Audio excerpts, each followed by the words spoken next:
¿Qué tan importante cree usted? ¿Qué tan importante cree usted que es estar con otros creyentes en Cristo? ¿Qué tan importante cree que es estar con otros creyentes en Cristo? El título de lo que quiero compartir con ustedes es Prioridades en la vida de un cristiano. Prioridades en la vida de un cristiano. Estas prioridades a las que estaremos haciendo mención solo pueden ser parte de la vida de aquellos que han confiado en Cristo como su Salvador. No podemos esperar que aquellos que no han confiado en Jesucristo tengan estas prioridades. No podemos esperar que aquellos que no han confiado en Cristo entiendan estas prioridades. Lo que es inexplicable es que los que han confiado en Cristo no tengan estas prioridades en su vida. El pasaje de hoy, al cual estaremos dando lectura, nos muestra prioridades. Nos muestra prioridades. ¿Qué nos muestra? Prioridades. O sea, aquellas cosas importantes en la vida de Pablo como cristiano. Estas prioridades, estas cosas importantes, deben de estar presentes en nuestra vida, en la vida de todos y cada uno de nosotros que hemos confiado en Jesucristo como el camino de salvación.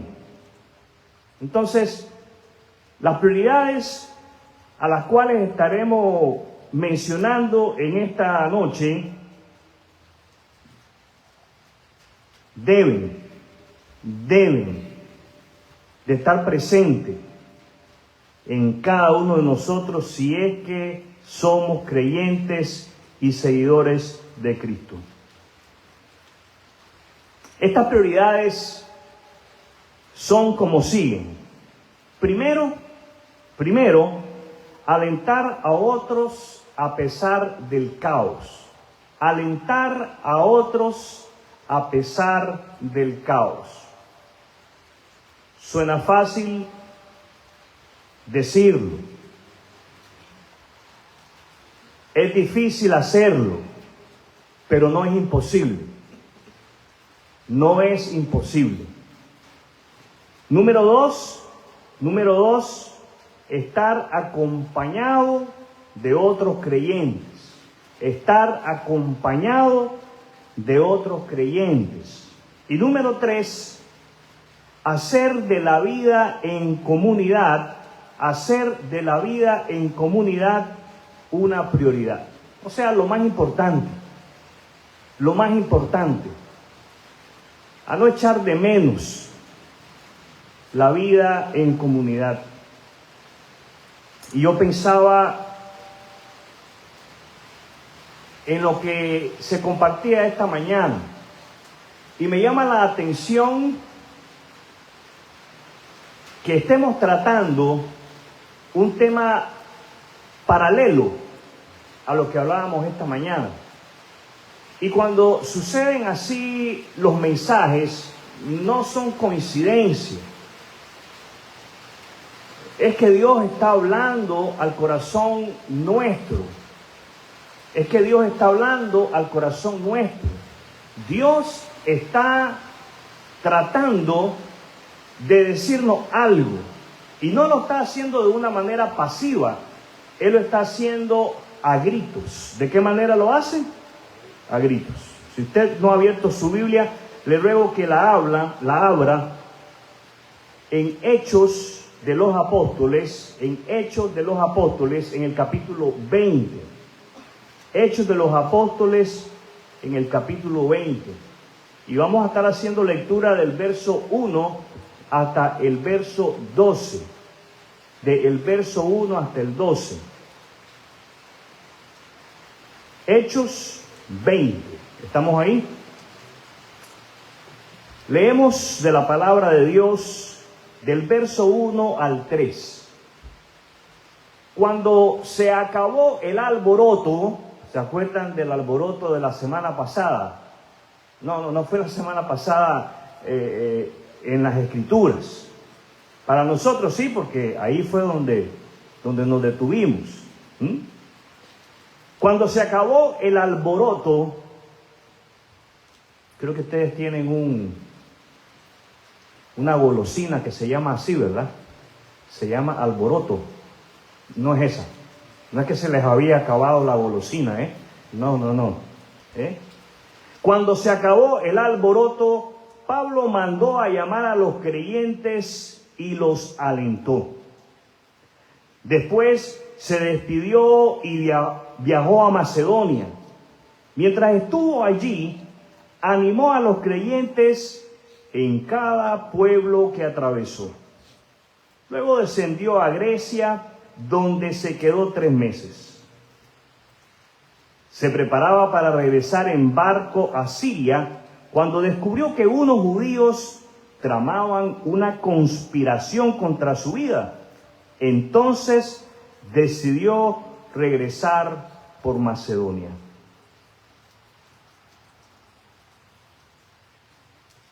Es interesante notar que el verso 1 dice que se acabó el alboroto, se acabó el escándalo. Pero en el verso 3 yo creo que hay una continuidad del escándalo, del alboroto que causa el camino, que causa Cristo, porque Cristo es el camino. Y Pablo se entera que hay una conspiración en contra de él y decide ejecutar cambio de planes. Él toma precauciones. Y en medio de todo esto, podemos apreciar que Pablo alienta a los creyentes a pesar del alboroto. Pablo alienta a los creyentes a pesar del alboroto. Inmediatamente después del alboroto, leemos que Pablo manda a llamar a los creyentes. ¿Qué hace Pablo? Manda a llamar a los creyentes. Y se nos dice que los manda a llamar para alentarlos. Luego,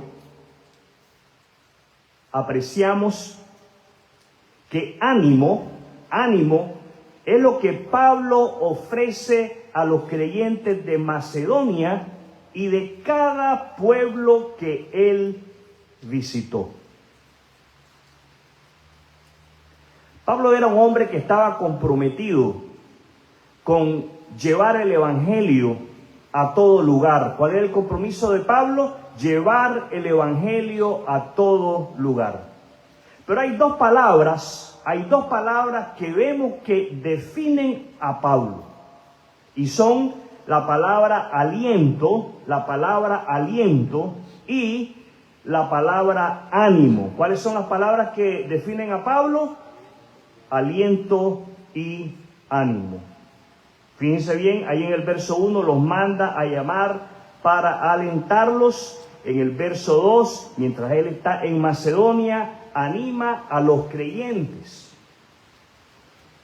de cada pueblo en el cual él va deteniéndose. En cada pueblo en los cuales él va visitando, él tiene como propósito, él tiene como meta alentar y animar a los creyentes. Pensemos por un momento, ¿qué diríamos que son dos palabras que nos definen? Piensa en este momento, ¿qué serían dos palabras que lo definen a usted? ¿Las tienen? Dos palabras que deben de definir nuestra vida son aliento y ánimo. A cada uno de nosotros nos deben de definir esas dos palabras. Es fácil perder el aliento. ¿Qué es fácil perder? El aliento. Y no solamente es fácil perder el aliento, es fácil perder el ánimo en momentos en los cuales la vida se vuelve un caos, un alboroto. Pero mantener nuestros pensamientos puestos en el propósito por el cual Dios nos ha salvado, como Pablo lo hacía, nos ayuda. Diga, nos ayuda. Nos ayuda a recobrar el aliento y el ánimo para así, entonces, alentar y animar a otros. De la misma manera, como Pablo se había propuesto, usted y yo debemos de proponernos vivir para alentar y animar a otros. Esto es algo que vamos a ser capaces de lograrlo. Vamos a ser capaces de lograrlo cuando fijamos nuestra mente en el Cristo del Evangelio. Versículo 4, varios hombres viajaban con él. Sus nombres eran Sópater, hijo de Pirro, de Berea, Aristarco y Segundo, de Tesalónica, Gayo de Derbe, Timoteo, también Tíquico y Trófimo, de la provincia de Asia. Ellos se adelantaron y nos esperaron en Troas, y finalizada la Pascua subimos a un barco en Filipos de Macedonia, y 5 días después nos reencontramos con ellos en Troas, donde nos quedamos una semana.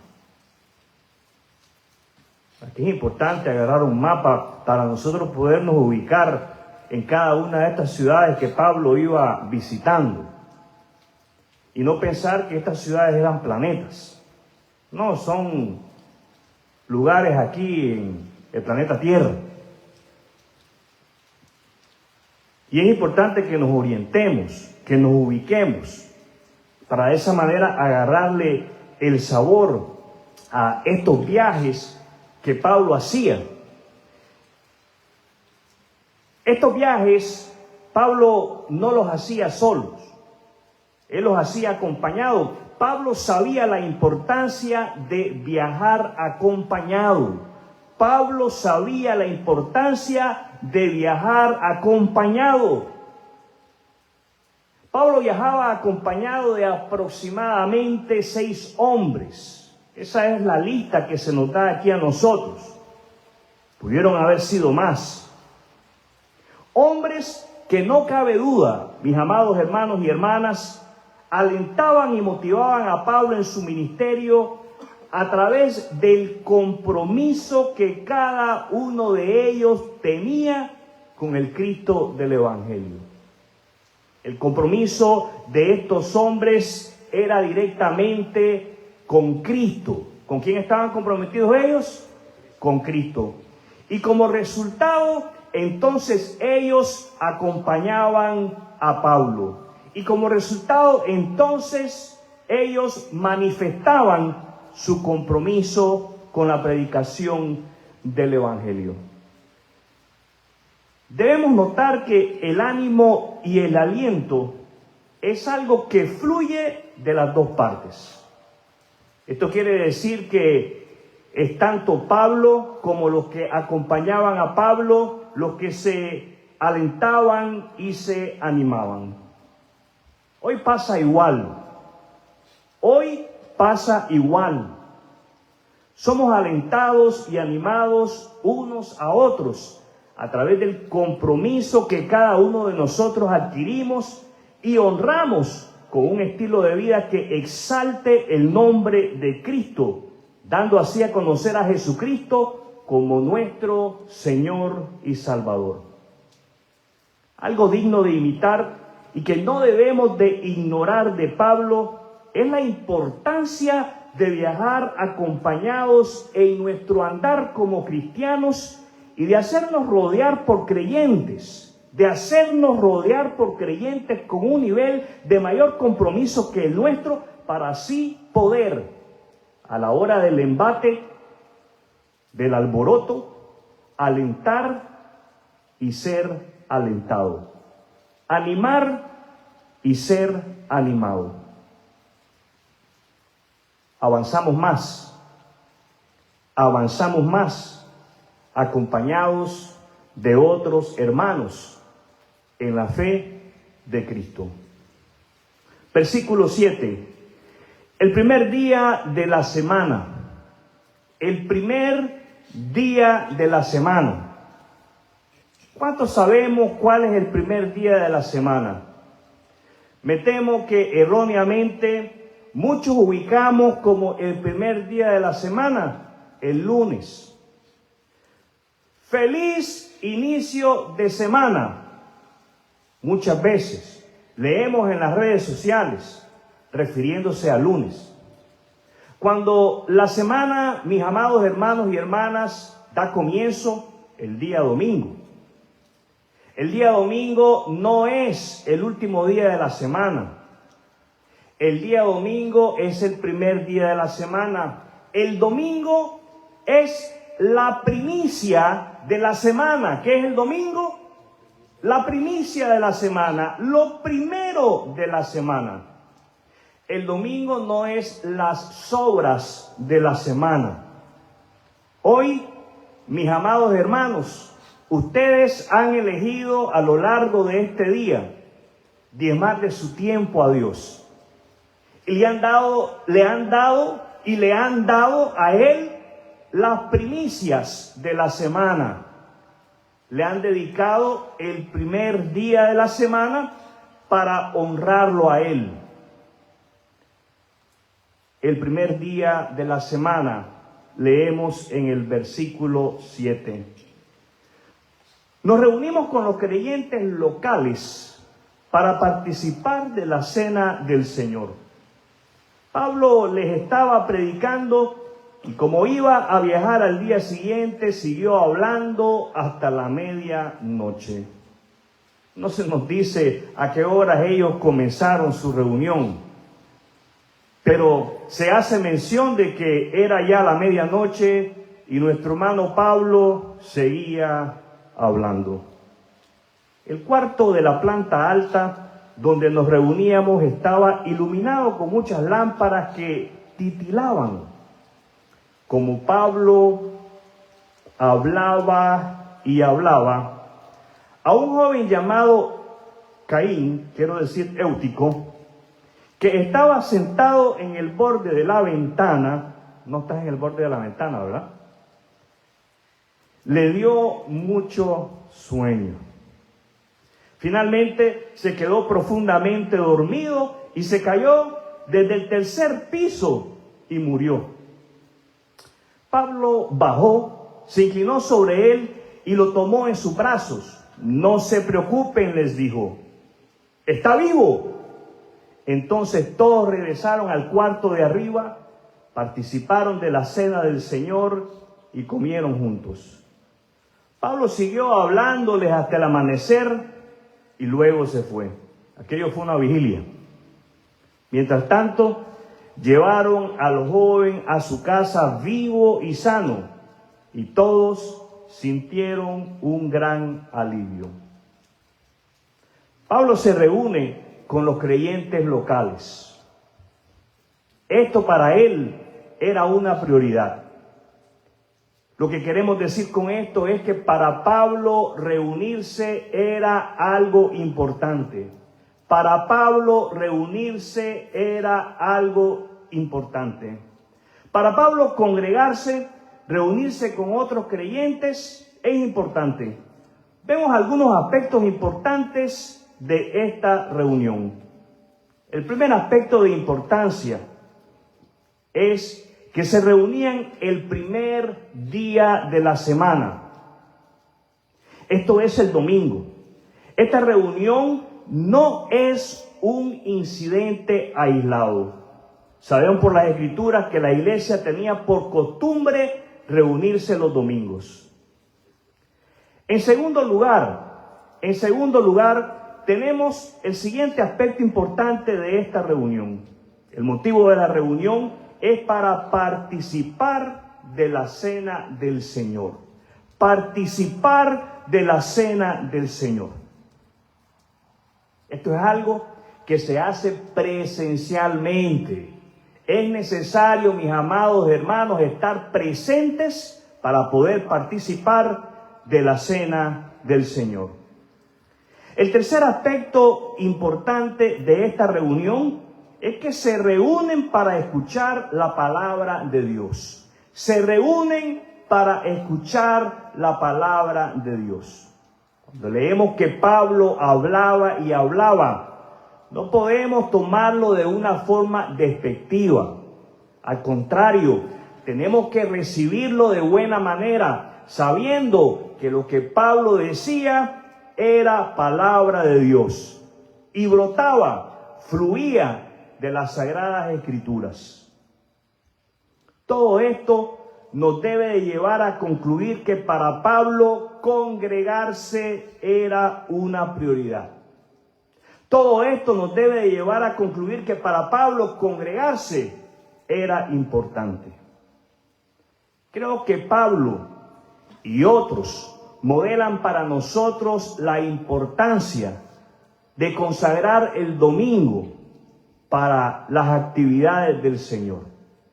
Creo que Pablo y otros modelan para nosotros la importancia de no utilizar el domingo para resolver nuestros mandados o para andar de paseo, siendo esas cosas algo que podemos hacer en cualquier otro día de la semana.